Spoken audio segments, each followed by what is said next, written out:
Bom dia, meus amados irmãos, que a graça e a paz do Senhor, que vem através do nosso Senhor e Salvador Jesus Cristo, possa habitar de forma constante até atingirmos a plenitude dessa paz que o Senhor nos dá.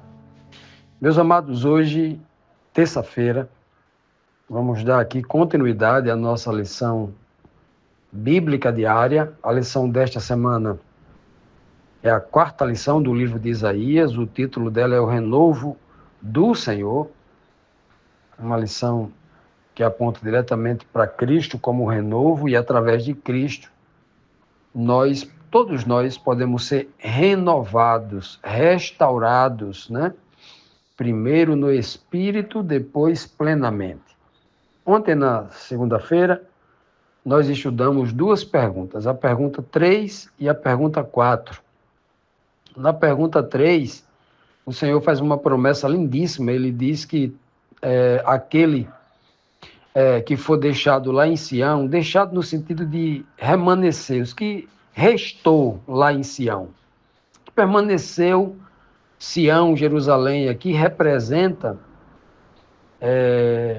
um povo santo que se manteve debaixo das promessas de Deus, em plena obediência, não seguindo os homens, mas seguindo a palavra de Deus, né? Então, esse seria o chamado de santo. E todo aquele que estivesse inscrito, obviamente, no livro da vida, isso vai ser explicado lá no Apocalipse, entre os viventes em Jerusalém, encontrados em Jerusalém, né? Lá Jesus Cristo vai prometer aos apóstolos, lá no primeiro capítulo do livro de Atos, ele dá uma ordem aos apóstolos no momento em que ele vai ascender aos céus, vai subir aos céus, para ficar à direita de Deus, receber o Espírito Santo de Deus em plenitude, para depois derramar sobre os apóstolos, conforme está descrito no capítulo 2 de Atos. Então ele dá uma ordem bem clara: permaneçam em Jerusalém até que do alto sejais revestidos em poder. Algumas versões falam: permaneçam na cidade. A cidade que eles estavam era Jerusalém, né? Então veja que maravilha, os que forem, né? Isso aqui também é parte dessa profecia, dessa promessa. Também, obviamente, em primeiro plano, de uma forma menor, acontece ali com os apóstolos, né? E aí nós temos, na quarta pergunta, um tema abordado de forma bem interessante, quando o Senhor diz a Isaías, né? Quando o Senhor lavar, né, toda a cidade de Jerusalém e o Monte Sião, né? Quando o Senhor lavar a imundícia das filhas de Sião, olha só, e limpar o sangue de Jerusalém, o sangue quer dizer que eles estavam com o sangue de inocente sobre eles, né? Ou seja, estavam sendo, precisavam se limpar dessa culpa. O Senhor é quem purifica, né? Então ele diz que do meio dela, né, limpar, retirar do meio dela com o seu espírito de justiça e com o espírito de ardor, com fogo, como foi dito por João Batista, né? Eu só batizo com água, mas aquele que vem após mim, ele vai batizar vocês com Espírito Santo e com fogo, o ardor aqui que ele fala aqui, né?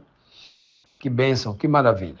Hoje, na terça-feira aqui, a quinta pergunta nos traz aqui mais um questionamento importante para a profunda reflexão, que diz assim: o que fará o Senhor sobre Sião para proteger o seu povo? E qual o significado disso? Isaías 4:5 diz: e criará o Senhor sobre todo o lugar do Monte Sião, ou seja, em toda parte do Monte Sião, em toda parte do topo do Monte de Sião, e sobre as suas assembleias, sobre as reuniões dos santos, uma nuvem, olha, sobre eles uma nuvem de dia e uma fumaça. Uma nuvem como uma fumaça de dia. E um resplendor de fogo flamejante de noite. Porque sobre toda a glória haverá proteção. Sobre toda essa glória, sobre toda a fumaça durante o dia e a coluna de fogo flamejante durante a noite, essa manifestação gloriosa, né, fumaça de dia e fogo à noite, uma coluna de fogo à noite, era justamente o resplandecer da glória de Deus, mostrando ao povo que o povo estava plenamente protegido pela presença de Deus, pela sua glória. Isso aqui que está falando em Isaías, o Senhor não está prometendo fazer o que ele já tinha feito lá no passado, da mesma forma, né? O modus operandi que ele já tinha feito lá no passado. Porque lá no deserto, de forma física, literal, durante o dia, uma coluna de nuvem, de fumaça, de nuvem, né? E ali sobre o povo no deserto, guiando o povo seguia aquela coluna ali, né? Diante do povo ia. Algo miraculoso que os olhos deles viam, né? Viam isso de forma para testemunho, né? Da glória de Deus ali, e eles acreditassem nesta verdade, né? E durante a noite, uma coluna de fogo também os guiava, para eles poderem caminhar de dia e de noite, para eles saberem que estavam protegidos. Por que estavam protegidos? Isso era sinal de proteção. Porque antes deles atravessarem o Mar Vermelho, quando eles chegaram ali próximo ao mar, às margens, na praia do Mar Vermelho, eles olharam para trás e viram que Faraó vinha com um exército para destruí-los. E então, naquele momento, quando eles viam Faraó se aproximando, o Senhor colocou uma coluna de fogo entre eles, entre o povo hebreu que estava ali, né, para atravessar o Mar Vermelho, e o exército de Faraó com seus soldados, né, os cavalos e cavaleiros armados, né, uma coluna de fogo se pôs entre eles e Faraó. Aquela coluna de fogo protegeu o povo de Faraó feri-los e destruí-los, né? Então, por isso que Isaías está dizendo aqui. Mas Isaías está dizendo que isso é de forma literal ou essa linguagem profética aqui ela é simbólica? Ela não é para Jerusalém do tempo de Isaías e nem depois, porque nunca mais, que de Isaías até o dia de hoje, nunca mais apareceu uma coluna de fogo, nem uma nuvem sobre Israel, sobre ninguém, sobre a igreja cristã, sobre ninguém. Claro que essa aqui é uma menção para o reino de Deus, a Nova Jerusalém. Aqui é uma linguagem tipológica, né? Primeiro trazendo à lembrança o Deus que já protegeu no passado, para que nós acreditamos que esse Deus de palavra que protegeu no passado é aquele que nos promete um reino de proteção perfeito, absoluto, né? Para que nós creiamos. E essa é a revelação maravilhosa que Isaías está trazendo aqui para cada um de nós, para que nós creiamos nas promessas de Deus e permaneçamos em Jerusalém, no Monte Sião, ou seja, debaixo da graça de Deus, crendo pela fé em todas as suas promessas, sendo obediente a todos os seus mandamentos. Continuando, amados, vamos aqui para a nossa próxima pergunta, a pergunta 6, que diz assim: qual é o significado tipológico de dizer que haverá um tabernáculo para abrigo ao povo do Senhor? O que significa dizer isso? O que o Senhor está querendo dizer com isso, né? Isaías 4:6 diz assim, ó: e haverá um tabernáculo para a sombra contra o calor do dia, e para refúgio e esconderijo contra a tempestade e a chuva, que pode ocorrer à noite, por exemplo. Não quero complementar o texto aqui, nem acrescentar, mas a gente poderia pensar assim também. Pois bem, então, ele está dizendo que haverá um tabernáculo. Como ele não está falando, né, deste planeta, de uma promessa dada a Isaías para os dias de Jesus, por exemplo, mas estava falando de algo, de uma redenção final plena, completa, onde o povo seria transformado para viver eternamente. Claro que não cabe, se nós nos esforçarmos para pegar esse texto aqui e colocar esse texto numa aplicação literal, como foi lá no passado, não cabe em lugar nenhum da história. Então não tem como a gente buscar um cumprimento literal a não ser entender essa linguagem espiritual profética, simbólica, tipológica, apontando para o reino de Deus. Ele diz que haverá um tabernáculo. Que tabernáculo é esse? Tabernáculo, uma linguagem que ele remonta àquele tabernáculo que foi feito por Moisés lá no deserto, feito de cortinas, né? Onde Deus mandou dar uma ordem clara. Moisés, faça do jeito que eu mostrei naquela figura lá, aquela planta que eu mostrei lá no monte. Faça daquele jeito. E aí Deus, o Senhor, ele qualificou artesãos com dons para poder fazer tudo aquilo. E foi feito um tabernáculo, né? E que era um tipo, né? Porque o tabernáculo mesmo é um tipo de nós, da nossa mente, né? Ele fala para que eu habite no meio de vós, no meio. Ele não diz para que eu habite entre as pessoas, entre uma e outra, não. Para que eu habite. Tem duplo sentido essa mensagem. Quando ele fala habitar entre um ser humano e outro, e aí entra a figura do mediador, Jesus Cristo, que media entre Deus e o homem, entre pessoas, né? Mas quando ele fala habitar no meio é dentro, na mente das pessoas. Por isso que Cristo disse que quando ele fosse para o Pai, ele voltaria e ele e o Pai habitaria em nós. Eu e meu Pai viremos para vós e faremos morada em você. Ele deixa bem claro que nós somos o tabernáculo de Deus, o templo de Deus, o templo.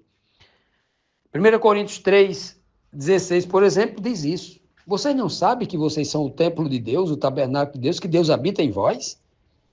E que a mente de vocês deve ser santa, porque o Espírito de Deus é santo?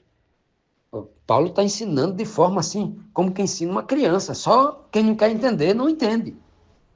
Só quem teve a mente alienada pela religiosidade, pelas tradições de ensinos equivocados, ignorando o sentido óbvio da Bíblia, que não entende, mas a Bíblia é clara, muito simples de entender. E aí no Apocalipse, no capítulo 21, no versículo 22 e 23, ele vai dizer assim, João vai dizer, lá na nova terra eu não vi templo lá. Sabe por que não precisa de templo? Porque o nosso templo é o próprio Deus e o Cordeiro. Os nossos templos é Deus, o Pai e o Cordeiro. Ele está dizendo lá com toda clareza. E haverá um tabernáculo. Que tabernáculo é esse? Nós frequentaremos a pessoa de Deus. O que significa isso? Deus, por meio do seu Espírito, habita em nós. E quando o Espírito de Deus habita em nossa mente, nós agora, o nosso Espírito testifica com o Espírito de Deus. É nesse momento que a gente começa a compreender a vontade de Deus, compreender a mente de Deus. A gente não vai sondar, esquadrinhar a mente de Deus. A gente vai compreender como Deus esquadrinha e sonda a nossa mente, porque Ele é o Criador. Mas nós iremos compreender. Pedro diz que nós nos tornamos participantes da natureza divina, conhecer a natureza, conhecer a vontade de Deus, significa isso. Ou o que diz Paulo em 1 Coríntios, capítulo 2, versículo 10, né? Sobre nós conhecemos a natureza de Deus, porque o Espírito de Deus habita em nós. Que coisa linda, né? Que coisa profunda. Quão belo é nós entendermos essa verdade que está sendo dita aqui por Isaías e explicada com muito maior clareza no Novo Testamento, por Paulo, por Pedro, por João, né? Lá no Apocalipse. Deus é o nosso tabernáculo e nele nós teremos toda a nossa segurança. Nossa segurança. Que maravilha, né? Assim nós podemos, entre aspas, numa linguagem bem humana, frequentar, o nosso espírito testificar com o Espírito de Deus, compreendê-lo de forma espiritualmente profunda, o que muitas vezes não é permitido ao homem aqui. O homem, ele vai compreendendo as coisas de Deus de forma gradativa e crescente. O homem santo, que se santifica, né? Não é todo homem, não.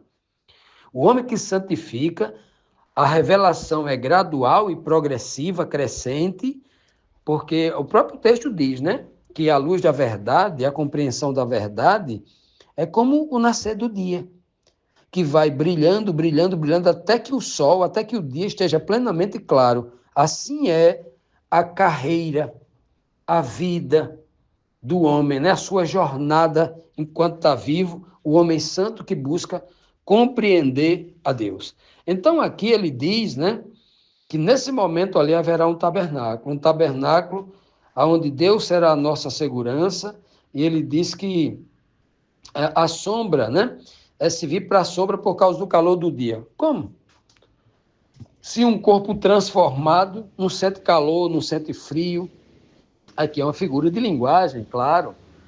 O próprio Apocalipse diz que lá não haverá sol para assolar o calor ou o frio, não haverá. Claro que aqui é uma figura de linguagem para dizer que em Deus nós teremos toda a nossa segurança e em Deus nós seremos, por meio de Cristo, claro, e em Cristo, nós seremos completamente supridos pela fé, pelo Espírito, de todas as necessidades que o homem possa pensar que ele terá.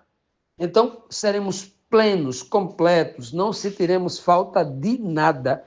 Justamente essa é a força de expressão. Mas aí está dizendo isso, né? Está revelando isso, dizendo para aqueles que escolherem não entrar no rumo da apostasia que a Jerusalém, que a nação de Israel, que o reino de Judá estava escolhendo andar, em plena apostasia, em plena dificuldade.